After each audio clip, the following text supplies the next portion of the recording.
In today's video, I'm going to teach you how to hide an element on mobile.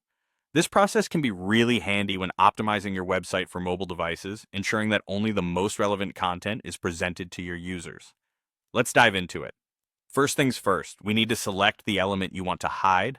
There are two common ways to do this. You can either click directly on the element on your canvas, or, if it's more convenient, locate it in the Navigator panel. The Navigator panel is particularly helpful if the element is nested within other elements, making it tricky to select directly. Take a moment to ensure you have the correct element highlighted. Now, once your element is selected, it's time to focus on the view setting for our task at hand. You'll need to switch over to the mobile view. You can do this by navigating to the designer interface, where you'll find an icon that looks like a mobile device. Clicking on this icon shifts you to a mobile-specific breakpoint, allowing you to see exactly how your site will appear on smaller screens. This step is crucial because any changes made here will apply only to the mobile view, keeping the desktop and tablet views intact. Moving on to the next step, we'll set the display of your chosen element to none. On the right side of your screen, within the Style panel, you'll find a property labeled Display. Simply set this property to none.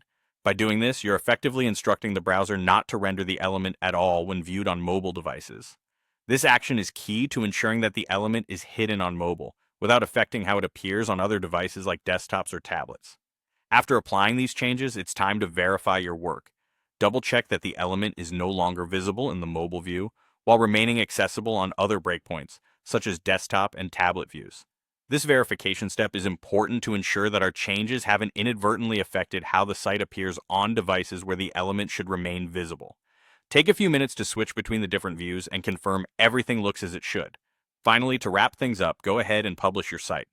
Testing on a real mobile device provides a more accurate representation of how your visitors will experience your site.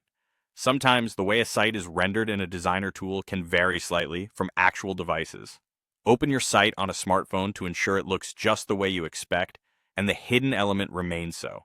And there you have it, a straightforward way to hide elements on mobile, enhancing your site's user experience and keeping your content as relevant as possible for every viewer. Happy designing!